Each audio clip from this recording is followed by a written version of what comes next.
안녕하십니까. 월간 와인 리뷰의 발행인입니다. 오늘은 이탈리아 프리미티보라는 포도종에 관한 이야기를 하겠습니다. 다만 이 프리미티보의 특성을 한마디로 이야기를 하라면 가성비가 아주 좋은 포도종입니다. 해서 프리미티보로 빚은 와인이 어느 면에서는 매우 좋은 가성비를 보인다, 이렇게 이야기할 수가 있습니다. 늘 하는 이렇게 팩트 스타일로 프리미티보가 번성하는 곳이 어디냐 하는 이야기입니다. 프리미티보 포도종은 이탈리아 남부 지방에 자리한 뿔리아가 주산지입니다. 여러분, 이탈리아는 20개의 행정구역이 있고 그 20개 행정구역에 맞추어서 와인 산지도 거기에 행정구역과 맞추어 놨습니다. 그래서 이 프리미티보 뿔리아가 나는 뿔리아 지방은 이탈리아 20개 와인 산지 가운데 대단히 큰 산지라고 이해하시면 되겠습니다. 그러면 이 뿔리아 지방 안에서 나는 이 프리미티보가 뿔리아 전역에 다 걸쳐서 나는 것은 아닙니다. 통상적으로 두 곳에 이렇게 한정해서 이야기를 하는데, 한 곳이 타란토라 해서 이탈리아 해군 기지가 있는 그 타란토, 매우 아름다운 항입니다. 해서 미항이라고도 하죠. 이 타란토 항에서 내륙적으로 그렇게 멀지 않은 인근에 만두리아라는 도시가 하나 있습니다. 그 만두리아 일대가 소위 프리미티보가 나는 와인 산지입니다. 두 번째 이 프리미티보가 나는 곳은 만두리아보다는 조금 북쪽으로, 다시 말씀드리면은 이오니아 해하고 다음에 아드리아 해 두 바다를 이렇게 마주하고 있는 살렌토 반도가 있습니다. 그 살렌토 반도 일대에서 나는 것이 프리미티보의 와인 산지입니다. 그래서 이 두 곳에서 난다, 이렇게 말씀을 드리고, 다음, 보통 이 포도 품종이 자기가 자란 그 고향을 벗어나서 번성하는 곳이 많이 있습니다. 프리미티보는 그런 이렇게 온 세계 다 번져 있지는 않습니다. 자기가 태어난 고향, 즉 뿔리아하고 기후 조건이 비슷한 바로 이웃 두 지방, 하나는 캄파니아 지방, 하나는 바실리카타입니다. 이 두 곳에서 DOC의 훌륭한 프리미티보가 난다 하는 것을 말씀드립니다. 이 포도종의 유래와 특성을 간략히 말씀드리면은, 원래 이 프리미티보 고향은 크로아티아의 달마티아로 알려집니다. 달마티아. 지금도 메인 알프스에서 내려오는 달마티아 알프스가 있듯이 그 크로아티아 지방입니다. 크로아티아 지방의 달마티아가 이 프리미티보의 원래 고향으로 알려져 있는데, 2000여 년 전에 고대 종족인 이루리아인들이 이 아드리아 해 건너 마주 보이는 뿔리아 해안가로 이 포도종을 들여온 것으로 알려져 있다, 이렇게 되어 있습니다. 그러니까 원래 고향은 달마티아, 즉 지금 크로아티아입니다. 그 크로아티아에 있던 고대 종족의 이루리아인들이 바다 건너에 이탈리아 반도, 즉 다시 말씀드리면은 뿔리아 지방으로 이 포도종을 유입시켰다, 이렇게 이해하시면 되겠습니다. 특성은 질감은 풀바디하며 짙은 검붉은 색상을 띠고 향신료 향을 보인다, 이렇게 되어 있습니다. 그리고 산도 높고 다음에 알코올도 높은 편입니다. 그러나 숙성을 거치면 아주 마시기에 수월한 훌륭한 질 좋은 와인이 된다, 이렇게 되어 있습니다. 주로 점토질의 석회석 토양을 선호하고, 그러나 경작 자체는 매우 까탈스럽고 생산량도 일정치 않다, 이렇게 알려져 있습니다. 와인업계에 계시는 분들을 위해서 제가 다시 이 말씀을 한번 드리고자 하는데, 프리미티보와 진판델은 미국 캘리포니아에서 번성하는 포도종입니다. 그래서 이 프리미티보와 진판델이 어떤 연관을 갖고 있느냐 하는 이야기입니다. 우리나라의 경우 2000년 초에 와인업계에 널리 번졌던 이야기 가운데 하나가 진판델의 원 고향이 프리미티보고, 프리미티보가 진판델하고 이퀄 포도종이다, 이렇게 모든 사람들이 알고 있었습니다. 그런데 이제 조금 세월이 지나서 진판델과 프리미티보는, 물론 뿌리는 같다 하더라도 사실은 그 과정이 계열이 틀린다 하는 것을 밝힌 일이 있습니다. 그게 2001년인데 캘리포니아 데이버스 대학의 메르디트 교수가 DNA 핑거프린트 조사를 했을 때 진판델은 크로아티아에서 나는 크롤러지나크의 종과 일치하며 이 종의 자손이 오늘날 크로아티아에서 매우 번성하는 플라바츠 말리의 종이라고 공식으로 확인한 바입니다. 해서 짐판델과 프리미티브는 동일한 것이 아니고 다만 그 계열, 크로는 같다 하더라도 허름의 계열은 틀린다는 이야기를 처음으로 이 메르디트 교수가 밝힌 바 있습니다. 해서 짐판델의 원 고향은 크로아티아고 크로아티아에 지금 현재 번성하고 있는 플라바츠 말리라는 포도종이 짐판델과 DNA가 이퀄된다 하는 것을 밝힌 바 있습니다. 그러나 한 가지 조금 이렇게 뭐라 합니까? 좀 벗어난 이야기이기도 합니다만은 지금 이탈리아 프리미티브 와인을 갖고 와인을 수출하는 뿔리아의 와인 생산자들은 그 라벨에다가 이 프리미티브를 표시하지를 않고 그냥 짐판델로 표시를 한다 해서 미국으로 수출한다는 이야기를 들은 바 있습니다. 사실은 그래도 그게 문제되지는 않죠. 왜냐하면 짐판델을 거슬러 올라가면은 크로아티아가 원 같은 클론이기 때문에 그렇습니다. 프리미티브로 빚은 와인을 여기 여러분들 앞에 나타냈습니다. 왜 제가 늘 이렇게 포도종을 이야기할 때 와인을 개별적으로 이야기를 하느냐면은 저희들 와인 리뷰와의 파트너들이 보유하고 있는 와인을 제대로 소비자한테 알리는데 도움이 될 수 있도록 오늘 이와 같은 자리를 갖고 있습니다.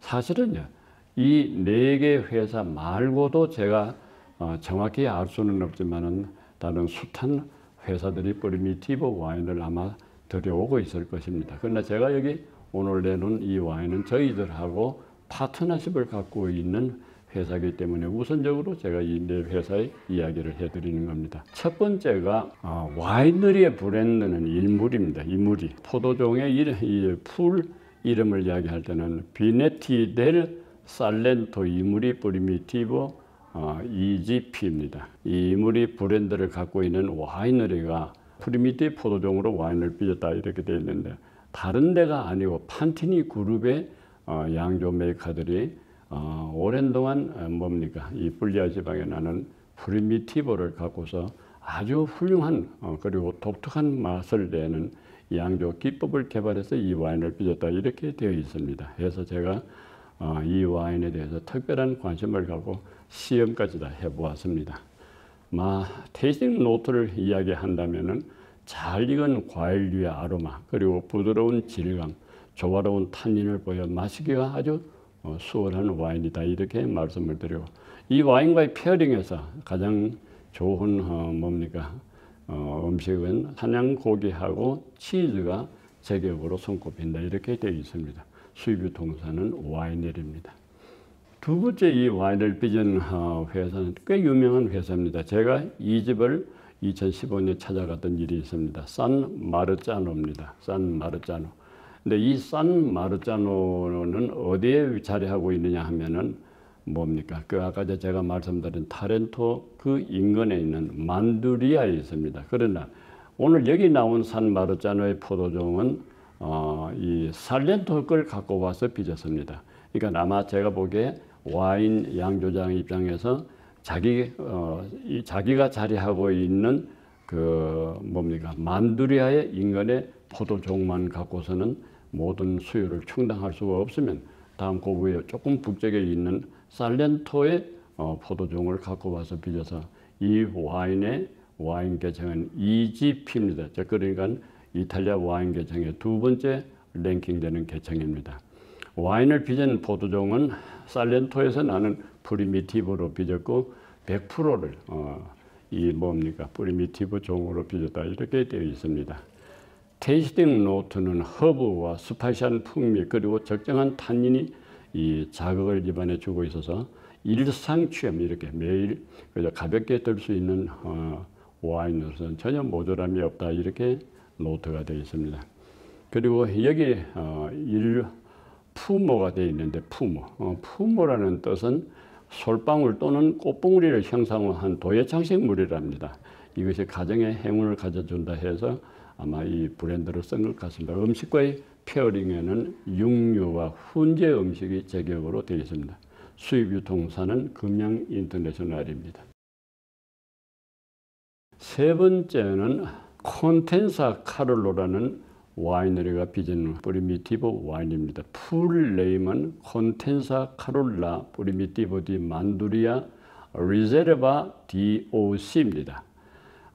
제가 이 콘텐사가 무슨 뜻인지 처음엔 몰라서 이탈리아 사전을 펴놓고 보니까 백작 부인을 가리킨답니다. 백작 부인을.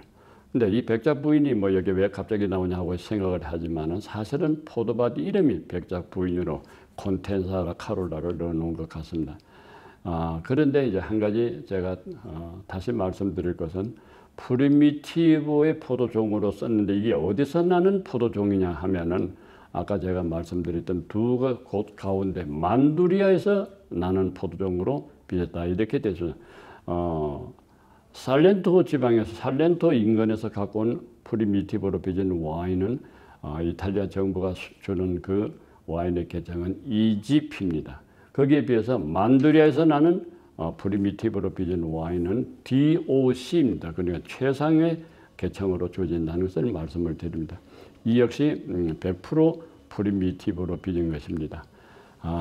제가 여기 이제 리제르바까지 붙어 있으니까 정상적인 숙성의 기간보다도 또 다시 한 1년가 차이를 더 오래 이렇게 숙성을 시켜서 내놓았을 때 우리는 리제르바 타이틀이 주어진다 이렇게 이야기를 하고 있습니다.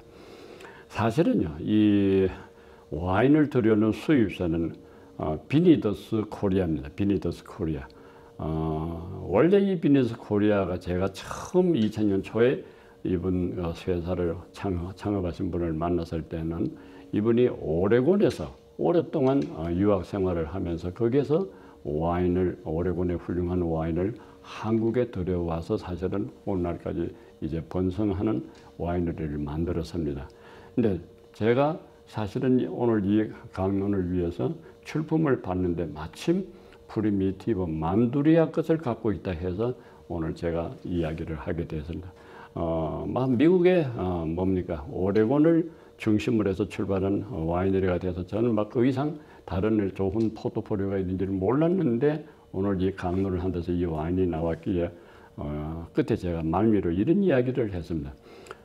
오레곤의 와인을 들여오는 이 포트폴리오에서 다시 이탈리아 남부의 가성비 좋은 프리미티보 와인을 추가해서 이제 이 포트폴리오를 확장하는 막 그런 모양새를 본 것 같아서 매우 흐뭇하기도 했습니다. 이 음식과의 페어링은 붉은 색상의 육류가 제격으로 되어 있습니다. 네 번째 끝으로 이야기할 와이너리 이름은 포지오 도미노입니다. 포지오 도미노. 그리고 풀 브랜드 이름은 포지오 도미노 프리미티보 디 만두리아 DOC입니다.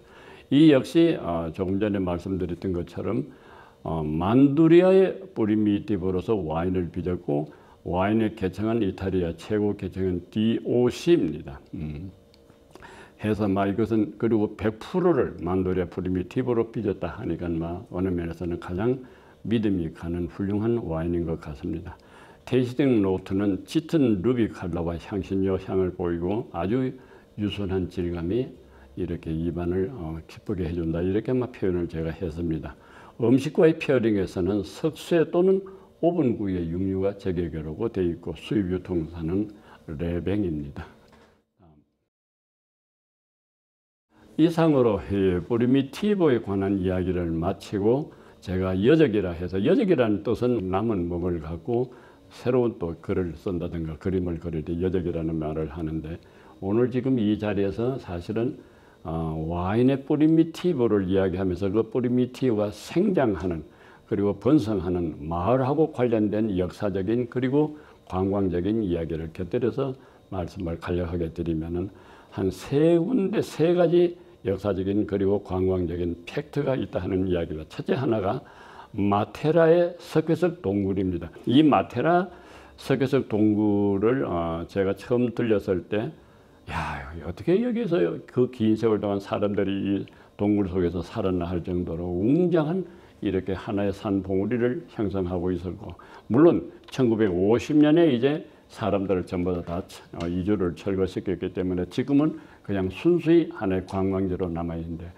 그 기록을 보면은 BC 3세기경부터 사람들이 그 속에 살기 시작했다는 아닙니다. 그 살기 시작했다는 제가 그 안에 들어가 봤습니다. 보니까 석회석 동굴에 그냥 그대로 사람들이 살 수 있는 모든 구조를 다 갖춰놓고 있었다 하는 이야기입니다. 해서 그리고 중세 때는 베네딕트 수도회라든지 시스타 수도회가 그 동굴 속에서 역시 종교 활동을 하고 있다. 이런 이야기도 같이 곁들여 들었습니다. 지금은 이제 뭡니까? 유엔의 문화적 유산으로 하나 남아있다. 이렇게 되어 있는데 이 다음에 물론 위치는 어디냐면은 바실리카타에 있습니다. 뿔리아 지방이 아닙니다. 그런데 뿔리아 지방과 이 바실리카타하고 경계 지점에 있기 때문에 뿔리아로 들어갈 때 이 마테라 석회석 동굴을 한번 찾아보는 것도 훌륭한 관광이 될 것 같습니다. 두 번째는 깐나의 전장터랍니다. 깐나에 아마 깐나에만 이 네나 뿔리아 지방에 있는 이 고을의 이름이 깐나였는데 한니발이 즉 카르타고의 한니발이 BC 218년에 이제 이 알프스를 건너서 이탈리아 침공을 하는데 한니발이 이탈리아 반도에 들어와서 세 군데 아주 대성을 거두는 전장터가 있습니다. 하나가 저 피에몬트에 있는 트레비아, 두 번째가 움브리아 지방에 있는 트라지메나 호수, 세 번째가 이 뿔리아 지방에 있는 깐나입니다.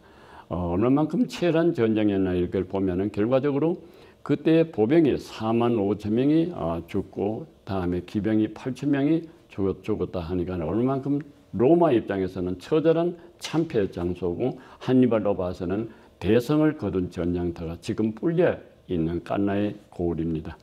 기회에 있으시면 한번 들려보시는 것도 좋을 것 같습니다.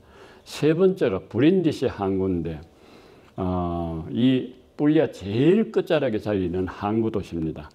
이 브린디시 항구가 왜 이름이 역사적으로 연계가 되어 있느냐면은 여러분 잘 아시는 카이사르가 우리는 흔히 시자라고도 이야기합니다만 그 카이사르가 8년간을 지금의 그 갈리아 지방, 지금의 프랑스와 독일의 그 라인강 서안을 갈리아 지방을 8년간 모든 싸움에서 정복을 해서 갈리아를 로마령으로 만들었습니다. 그 혁력한 공을 이루고 난 뒤에 이제 로마로 들어올 때 이게 이제 권력 투쟁의 문제가 일어납니다. 왜냐하면 그때 삼두 정치의 한 자락을 갖고 있던 사람이 폼페이우스라는 분입니다. 폼페이우스. 그러니까 크라수스, 폼페이우스, 그다음에 카이사르 이 세 사람이 삼두 정치를 했는데 두 사람은 전부 다 현장에 나가 있고 폼페이우스만이 이제 로마에 들어와서 원로원과 이렇게 오랜 동안 권력을 이제 지우고 있었는데 이때 이제 갈리아 전역을 마치고 카이사르가 들어온다 하니까 아무래도 권력의 충돌이 일어나는 거죠. 여러분들 지난번 제가 먼저 강론 한번 이야기했을 때 해외에 나가서 원정에 나갔던 성전의 장수들이 로마로 입성할 때는 북쪽은 루비콘, 그다음 루비콘 강입니다. 루비콘 강. 그리고 남쪽은 저 시칠리아와 본도 사이에 있는 메시나 해역. 이 두 군데서 반드시 군장을 해제하고 군사도 다투고 단신으로 로마로 들어와야 합니다. 그렇지 않고서는 반역의 죄를 뒤집어 쓰기 때문에 이 카이사르 입장에서도 루비콘 강가에서 무척 고민을 합니다. 내가 그냥 이대로 단신으로 로마에 들어가면 틀림없이 폼페이우스한테 당할 것이라는 이야기. 그러나 반역을 할 것이냐, 당할 것이냐 하는 그 기로에서 제13군단의 참모들을 하고 밤새도록 토론을 합니다. 해서 마지막에 얻은 결론이 뭐냐면 그냥 강을 건넙시다 이겁니다. 강을 건너자. 그게 유명한 루비콘 강을 건너다입니다.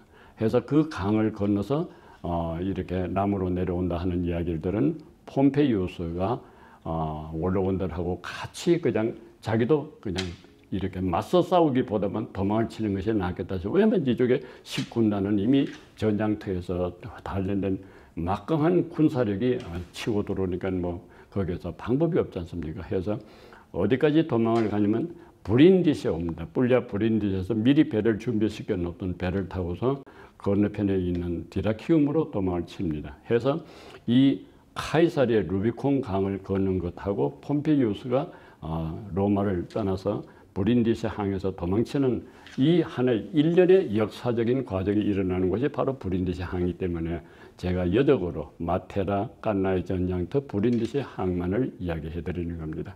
이 다음에 여유가 있어서 한번 들리시면은 와인과 관광, 여행이라는 이러한 제목에서 제가 이야기하는 걸 조금이라도 기억하시면 좋을 것 같습니다. 이상 이야기를 끝내겠습니다.